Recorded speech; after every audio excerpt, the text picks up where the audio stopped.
Alhamdulillahirabbil alamin, nahmaduhu wa nasta'inuhu wa nastaghfiruhu wa na'udzu billahi min sururi anfusina wa min sayyiati a'malina. May yahdihillahu fala mudhillalahu wa may yudlilhu fala hadiyalah. Asyhadu an la ilaha illallah wahdahu la syarikalah wa asyhadu anna Muhammadan abduhu wa rasuluhu la nabiyya wa la rasulahu ba'dah. Allahumma salli wa sallim mubarik ala habibina wa qudwatina wa rasulina Muhammadin sallallahu alaihi wasallam wa ala alihi wa ashabihi wa man tabi'ahum bi ihsan ila yaumil qiyamah. Usini wa iyyakum bi taqwallah faqad fazal mu'minunal muttaqun kama qala Allah ta'ala fi kitabihil karim ba'da a'udzu billahi minasyaitonir rajim. Ya ayyuhalladzina amanu taqullaha haqqa tuqatih wa la tamutunna illa wa antum muslimun. Wa kama qala Rasulullah sallallahu alaihi wasallam, ittaqillaha haitsuma kunta wa atbi'il sayyi'atal hasanata tamhuha wa khaliqin nasa bi khuluqin hasanin. Bapak-bapak, ibu-ibu, rekan-rekan, adik-adik kaum muslimin rahimani wa rahimakumullah. Alhamdulillah wa syukurillah, kembali saya mengingatkan kepada diri pribadi dan kepada semua yang hadir pada kesempatan malam hari ini, marilah kita senantiasa bersyukur kepada Allah Subhanahu wa taala.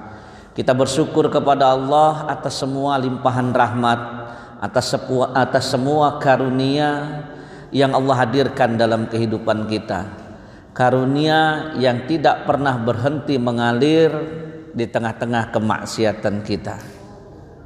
Rezeki yang tidak pernah berhenti Allah hadirkan dalam kehidupan kita di tengah-tengah kita banyak melakukan dosa di hadapan Allah. Maka atas setiap ketetapan Allah, kapanpun, dimanapun, dan bagaimanapun kondisinya, senantiasa seorang mukmin wajiblah tetap bersyukur kepada Allah Subhanahu wa ta'ala.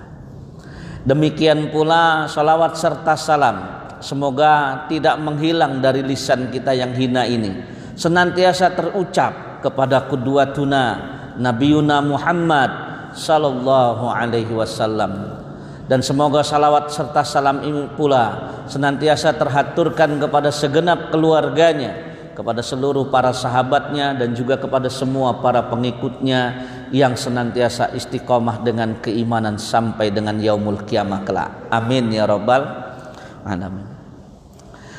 Sedikit istimewa kajian kita pada kesempatan malam hari ini, ya.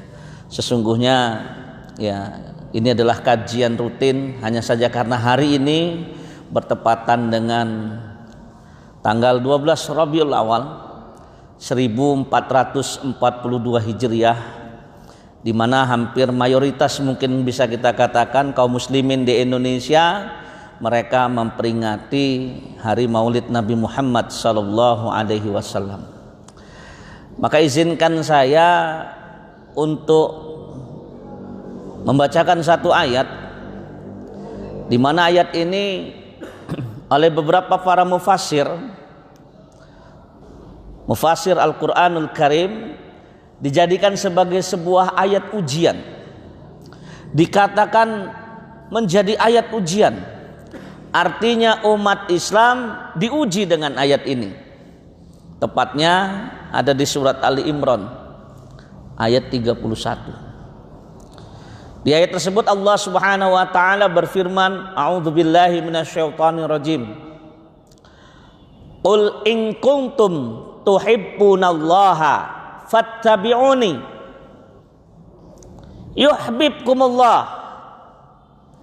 Kata Allah Subhanahu wa taala, Muhammad katakanlah, qul, mukhatabnya Nabi Muhammad, karena Al-Qur'an melalui perantara malaikat Jibril Allah turunkan kepada Nabi Muhammad. Maka setiap kalimat qul, maka yang diperintahkan mengatakan adalah Nabi Muhammad sallallahu alaihi wasallam. Qul Muhammad katakan kepada siapa? Kepada semua orang, kepada semua umat manusia. In kuntum tuhibbunallah, jika kalian benar-benar mencintai Allah, benar-benar jiwa, raga, zahir, batin benar cinta kepada Allah, maka ada syaratnya. Apa? Fattabi'uni, ikuti saya, ikuti Rasul. Ya. Ketika kita fattabi'uni, ada jawaban dari syaratnya. Kalau kata Imam Ibnu Taimiyah, kalimat setelah fattabi'uni merupakan jawaban dari syarat fattabi'uni. Syaratnya ikuti saya. Kalau sudah mengikuti saya, yuhibbukumullah. Dengan cara mengikuti Rasul, kalian otomatis akan dicintai oleh Allah Subhanahu wa ta'ala. Bukan cuma dicintai oleh Allah, bahkan kata Allah, wa yaghfir lakum dzunubakum, Allah akan mengampuni semua dosa-dosa kalian. Masya Allah, wallahu ghafurur rahim. Dan sesungguhnya Allah itu maha pengampun lagi maha penyayang. Nah, ini ayat ujian, tolong diingat bapak-bapak, ibu-ibu. Ini ayat ujian. Kenapa? Karena zaman sekarang banyak orang mengatakan I love you, saya cinta kepada kamu, tapi itu gombal. Sekarang ini banyak bermunculan orang yang cintanya satu malam. Ini yang biasanya hobi lagu udah ini nih, paham ini. Cinta satu malam.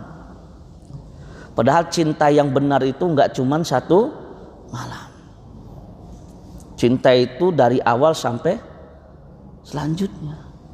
Termasuk kalau kita berbicara tentang Maulid Nabi, kita bertanya, kenapa kita memperingati Maulid Nabi? Yang masalah ini masih debatable dan saya meninggalkan permasalahan ini. Antum mau laksanakan tafadhol, tidak mau melaksanakan juga tafadhol. La na'maluna wa lakum a'malukum. Masing-masing aja. Lebih banyak persoalan yang lebih urgen yang harus kita hadapi daripada hanya membahas masalah seperti ini. Ya. Cuma satu pertanyaannya, apa motivasi ketika kita merayakan Maulid Nabi Muhammad SAW? Pasti jawabannya kita merayakan karena sebagai bentuk kecintaan kita kepada Allah, kepada Rasulullah SAW. Betul nggak? Betul. Yang jadi pertanyaan, cinta sama Rasul itu nggak ada beda dengan kita cinta sama istri, kita cinta sama anak, kita cinta sama orang lain.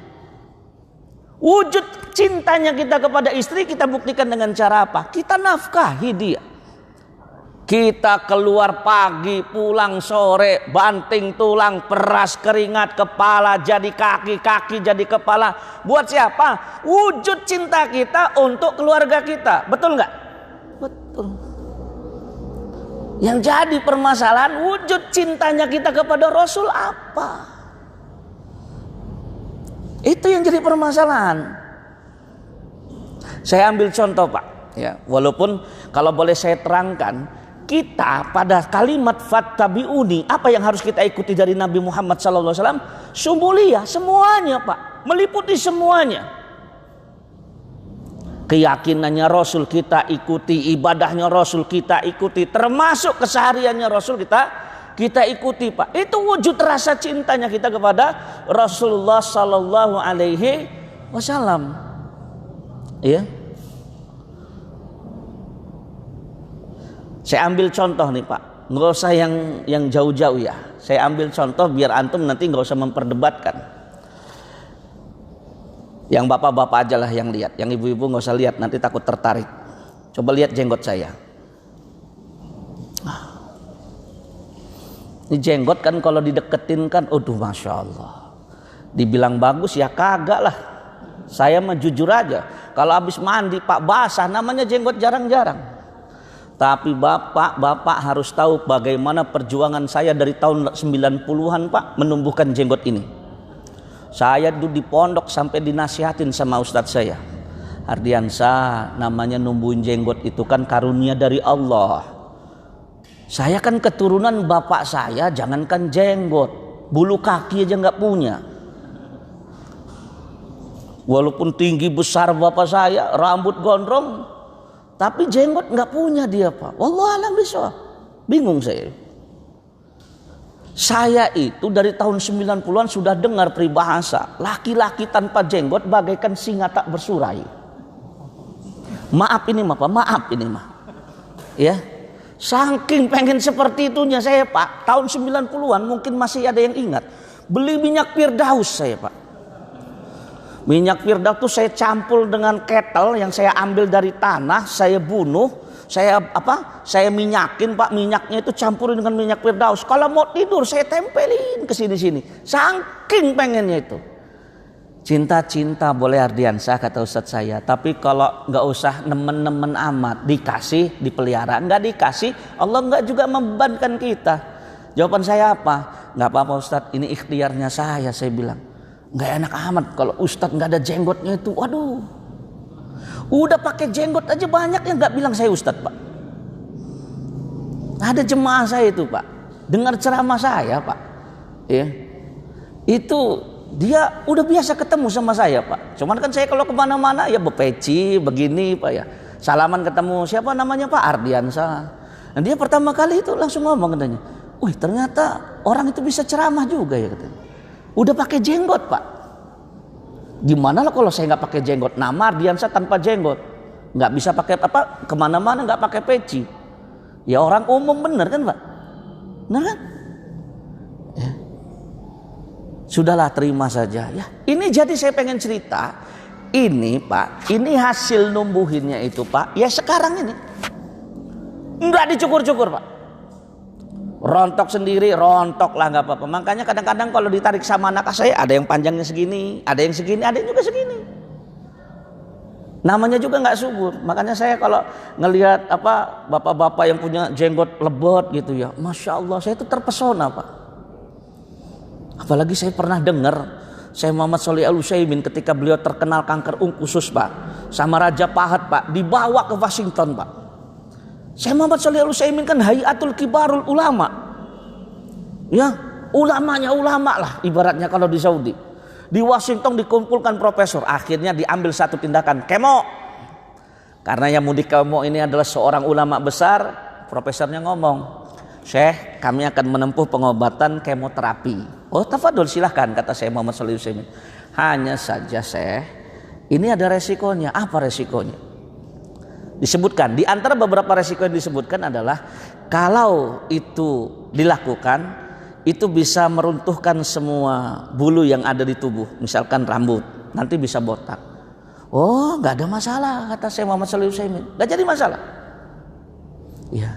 Tapi kata beliau begini, sebentar, rambut bisa rontok? Iya. Jenggot bisa rontok nggak?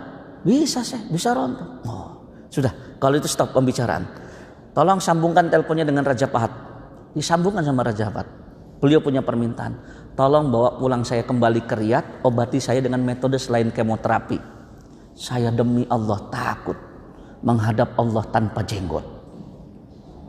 Dibalikin lagi. Itu yang membuat motivasi saya. Tapi di tengah-tengah hiruk pikuk terkait tentang masalah hukum jenggot, saya akan tinggalkan perdebatan tersebut. Kadang-kadang ada orang mancing-mancing saya, Ustaz, sebenarnya apa sih hukum memelihara jenggot? Ya betul kan? Iya. Kalau saya mengatakan hukumnya wajib. Bahkan banyak ulama, hadisnya Abdullah bin Umar itu kalau boleh motong jenggot, kalau lebih daripada segenggam itu pun didudukkan dhaif oleh para alim ulama. Tapi saya nggak mau keluar di situ. Saya simpel, kalau ditanya Ardiansah, jenggot kamu nggak bagus, kenapa kamu memelihara jenggot? Cuman satu, saya baca sejarah, Rasul berjenggot, Abu Bakar berjenggot, Umar palanya botak tapi berjenggot, Utsman berjenggot, Ali berjenggot. Mayoritas sahabat yang masuk surga rata-rata berjenggot. Saya idola sama mereka. Mereka berjenggot, saya ikuti tata cara mereka. Kan begitu, namanya idola itu harus ada pembuktian. Bapak kalau ditanya sebagai apa ya, klub Real Madrid itu fans klubnya namanya apa? Madridista. Ditanya, apa bukti Anda itu Madridista? Apa bukti? Punya nggak baju Real Madrid? Punya nggak sel Real Madrid? Pernah nggak datang ke Santiago Bernabeu sono? Kan harus dibuktikan, betul nggak? Coba lihat, saya pernah nyontohin Persija mania itu luar biasa. Bajunya Persija, salnya Persija, semua warna oranye. Bahkan kalau bisa mukanya digambar macan. Semuanya karena apa? Karena kecintaan mereka terhadap favorit mereka. Betul? Karena idolanya mereka. Madrid dibantai Barcelona 6-2, nangis dia. Kenapa dia nangis? Bentuk kecintaannya kepada klub sepak bola. Pertanyaan saya, kita cinta sama Rasul, Rasul dihina sama Prancis, apa yang kita lakukan? Katanya ngakunya cinta, makanya saya bilang jangan cintanya cuma satu malam. Merayain maulid Nabi, dengar ustadznya ceramah, wih mantap. Ya, sampai tengah malam dengar ceramah, tapi sholat subuh enggak. Dulu ya Pak, saya tuh di masjid saya di Gang Kenari sono Pak, sempat gendeknya bukan main. Karena saya warga asli situ, puluhan tahun tinggal di situ, saya tahu benar kebiasaannya. Kenapa sih orang-orang yang datang pas maulid itu nggak datang juga di sholat-sholat biasa? Sampai pernah saya menunjukkan rasa protes saya nih Pak, rasa protes saya gini. Pernah Pak, tahunnya saya lupa Pak, tapi masih saudara istri saya ini. Jadi pas saya keluar masjid habis sholat isya mau ada maulid, dipegangnya tangan saya Pak. Mau kemana di katanya? Pulanglah habis sholat Mas, saya bilang. Sekali-sekali dia datang hadirin perayaan ini katanya. Kan di masjid pula. Karena saudara istri, saya kan panggilnya juga kakak. Ya. Kak, ya usianya 50-an. Ini maaf sebelumnya. Enggak salah tuh ngomong nyuruh saya datang ke masjid, saya bilang. Saya maka datangnya enggak setahun sekali, setahun 2 kali. Kalau enggak ada jam ngajar, insya Allah saya sholatnya ke masjid. Harusnya orang-orang yang datang ke masjid pas maulid Nabi itu tuh yang diomongin begitu. Dia habis saya bukakan pemikirannya gitu, dia nepok jidat. Iya ya, termasuk kakak saya bilang. Masa datang ke masjidnya cuman maulid Nabi doang? Karena kalau maulid Nabi pasti Pak dapat besek. Alhamdulillah antum ya, masya Allah ya, ngaji di sini, ngaji rutin niatnya dapat senek tuh, alhamdulillah, masya Allah, itu luar biasa itu. Kita diuji dengan ayat ini, mana pembuktian kita? Itu yang jadi masalahnya.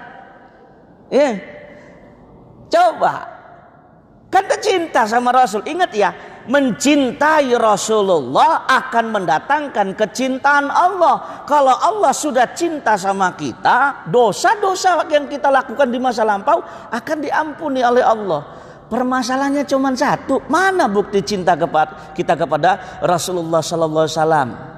Puasa cuma bisa puasa Ramadan, dikasih lahan Senin Kemis dilewatin, dikasih ayamul bid yang perumpamaannya, masya Allah luar biasa, dilewatin. Bahkan puasa dengan motivasi yang begitu luar biasa, puasa Arafah, puasa Asyura, dilewatin semua. Terus Anda ini cintanya sama siapa? Ngaku cinta sama Nabi. Kita cinta sama istri aja, pulang gak bawa duit aja kadang-kadang istri merengut. Emangnya saya makan cinta doang Bang? Betul gak?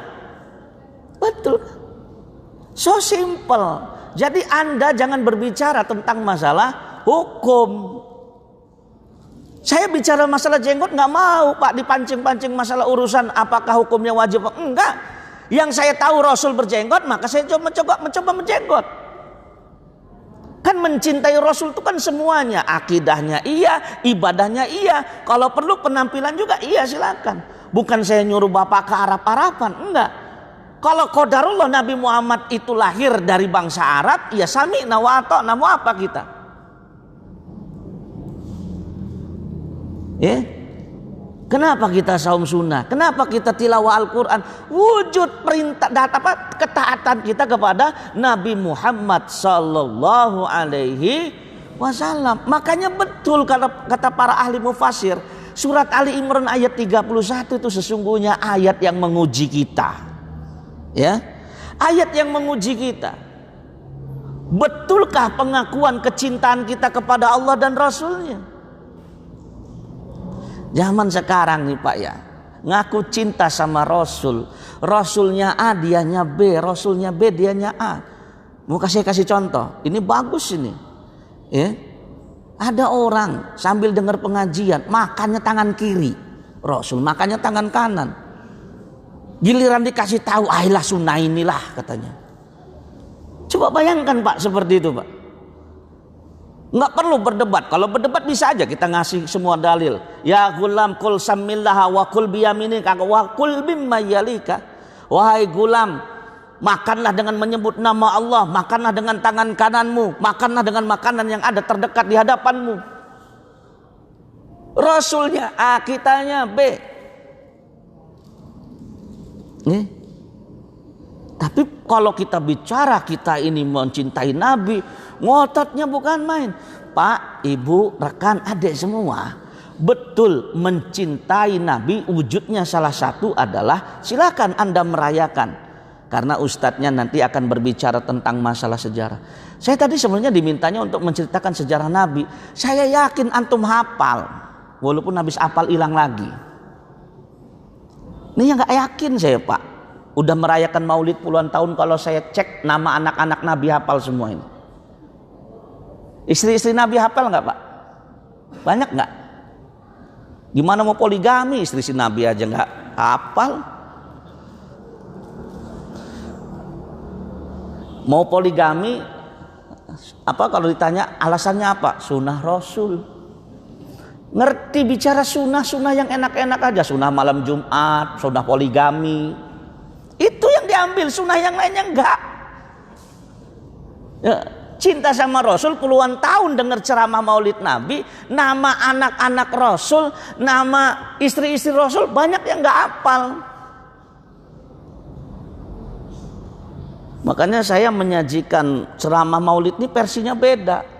Lebih baik ngasih obat lah sama jemaah malah, pikir saya. Kalau saya ceritain lagi ya senang Bapak, dari riwayat Rasul lahir, hikmahnya ketika Rasul lahir, segala macam bisa Pak. Tapi kita nggak menindakbobokan apa jemaah seperti itu. Ini salah satunya saya pengen kita tersadar dengan ayat ini. Mana bukti kecintaan kita kepada Rasulullah Sallallahu Alaihi Wasallam? Bahkan kadang-kadang kita itu Pak, mendudukkan kalimat sunnah itu aja banyak yang salah. Banyak orang kalau ditanya apa itu sunnah, pasti ngejawabnya terminologi sunnah dalam urusan fikih. Dikerjakan mendapat pahala, tidak dikerjakan tidak berdosa. Padahal sunnah itu kalau berdiri sendiri mutlak maknanya ma'usnida min fi'lin, qaulin, au takririn fi Rasulillah. Apa-apa yang disandarkan kepada Rasul, baik dari segi perkataan, perbuatan ataupun ketetapan. Tata cara makannya Rasul otomatis jadi sunnah. Cara bicaranya Rasulullah dan segala macamnya, berpakaian, ibadahnya, semuanya jadi sunnah. Maka kalau ditanya cara terbaik, caranya kita menunjukkan rasa cinta kita kepada Rasul yang kemudian akan mendatangkan cintanya Allah dan mendatangkan maghfirahnya Allah. Gampang, ikuti semua aspek yang ada dalam Nabi. Akidahnya kita ikuti, ibadahnya kita ikuti. Kalau bermuamalah, muamalahnya kita ikuti. Kalau beliau berakhlak, kita ikuti. Dan lagi pula dalam Al-Quran kan sudah disebutkan, laqad kana lakum fi Rasulillah uswatun hasanah. Tahu kan uswatun hasanah? Suri tauladan terbaik. Maka semua perilaku beliau menjadi sunnah bagi kita, kecuali yang ditetapkan dalam syariat dilakukan beliau tidak menjadi sunnah bagi kita. Contohnya poligami, beliau lebih daripada 4, kita dibatasi oleh syariat 4. Beliau kan khusus. Dalam fikih itu kan ada af'al khususon li Rasul, perbuatan-perbuatan yang khusus hanya bisa dilakukan oleh Rasulullah. Nah itu kita juga perlu belajar. Jangan semua nanti habis dengar ceramah ini apa yang kata Rasul diikutin. Contoh waktu perang Khaybar, kata Rasulullah, besok nih saya akan berikan nih panji kepada orang yang mencintai Allah dan Rasulnya. Allah dan Rasulnya pun mencintai orang tersebut. Orang rebutan tuh besok paginya habis sholat subuh tuh seakan-akan pengen ditunjuk. Umar bin Khattab sampai habis sholat itu dadanya dicondong-condongin ke depan. Kan beliau mau besar, maksudnya biar kelihatan. Tapi tiba-tiba Rasul nanya, Ali mana Ali? Ali katanya, marit ya Rasul, sakit Rasul, nggak bisa datang ke masjid. Lu sakit apa? Kok sampai nggak bisa datang ke masjid? Sakit mata. Sakit mata beliau. Mata kan nular pak. Kalau yang nular kan sholatnya di rumah, nggak boleh di masjid nanti. Menularkan kan seperti itu. Oh panggil. Karena dia mau saya amanain nih panji nih. Ambil, panggil, didudukkan di hadapan Rasulullah. Dengan berdoa, habis itu diludahin tuh mata Ali. Lagi sakit, dengan mukjizatnya Rasulullah diludahin sembuh. Nah ngeludahin orang yang matanya sakit itu afal khususan di Rasul. Mau bapak ulama sekalipun nggak boleh ditiru. Orang buta bapak orang sakit mata bapak ludahin nanti buta nanti malahan. Kan gitu pak. Harus belajar juga hal-hal yang seperti itu. Ya kan? Karena Rasulullah SAW marra bi qabroini, Rasul pernah lewat di hadapan dua buah kuburan. Kemudian Rasul mengatakan innahuma yu'adzibani, dua orang ini sedang diadab. Ya kan? Yang satu diadab karena sering enggak cebok dalam setiap istinjanya, dalam setiap pipisnya. Yang satu nak datang dengan namimah. Maka Rasul ngambil pelepah kurma. Dengan izin Allah, tentunya dengan mukjizatnya beliau, sebelum pelepah kurma ini kering katanya ya kan. Mudah-mudahan azab untuk keduanya diringankan sama Allah, ditancepin sama Rasul. Itu Rasul, jangan diikut-ikutin sama kita. Keluarga kita tercinta meninggal, sibuk nyari pohon kurma, mana gua mau tancepin di atas makam bapak saya katanya. Jangan. Kita harus tahu mana perbuatan Rasul yang itu khusus hanya boleh dilakukan oleh Rasul, mana yang tidak boleh dilakukan oleh umatnya. Penting bagi kita belajar. Makanya untuk bisa mendatangkan cintanya kita kepada Rasulullah, kita harus lebih banyak mengenal apa itu sunnah. Sunnah bukan cuma dalam hal ibadah pak, dalam perkara yang lain. Ya. Dan yang paling terpenting dari kajian kita pada malam hari ini adalah mari kita wujudkan rasa cinta kita kepada Rasulullah dengan mengikuti semua aspek kehidupan Rasulullah. Bil khususlah kita ambillah ibadahnya Rasul. Semua bentuk sunnah-sunnah yang Rasulullah SAW ajarkan coba kita ikuti. Masa sih pak kita cuman pengen masuk surga hanya dengan amalan yang Allah wajibkan kepada kita, seperti sholat 5 waktu, puasa di bulan Ramadan, zakat ketika sampai haul dan nisabnya. Enggak cukup pak dengan amalan wajib. Yang bisa memuliakan kita di hadapan Allah itu sesungguhnya bukan amalan wajib, tapi amalan yang Allah tidak mensyariatkan dengan hukum wajib kepada kita. Makanya kita tambah dengan kalau zakat sedekah, kalau sholat fardu dengan sholat sunnah, ya kan? Kalau puasa Ramadan kita ikuti dengan saum sunnah.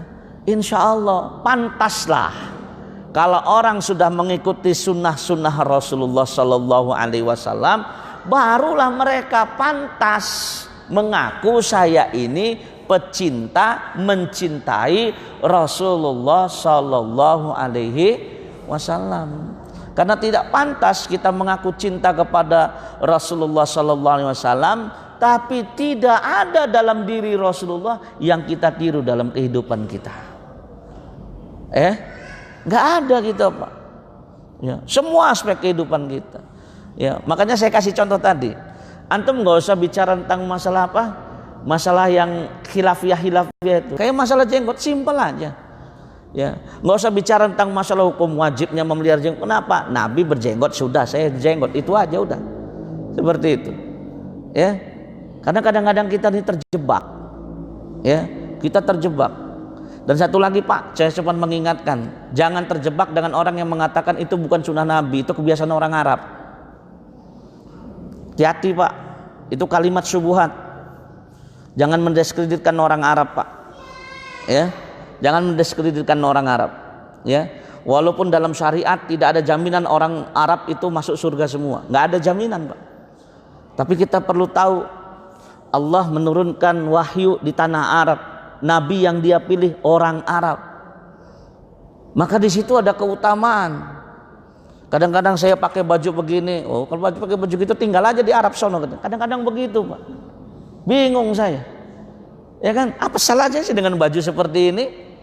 Ya kan, bapak mau pakai baju koko boleh, ya bapak mau pakai apa baju tradisionalnya orang Pakistan yang apa, yang sedengkul itu juga jubahnya dipasangkan dengan celana boleh, nggak jadi masalah, Pak, nggak jadi masalah. Bapak mau pakai songkok hitam nggak masalah, mau pakai sorban juga nggak jadi masalah.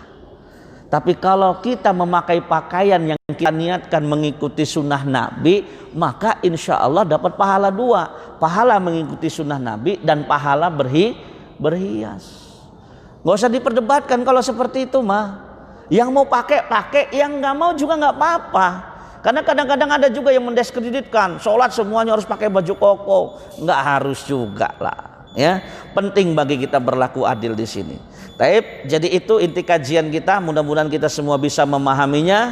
Ingat, kita diuji dengan firman Allah surat Ali Imran ayat 31. Mudah-mudahan kajian singkat ini bisa menumbuhkan kecintaan kita kepada Allah dan Rasulnya, dan semoga Allah subhanahu wa ta'ala mengistiqomahkan kita dalam setiap bentuk amal soleh kita.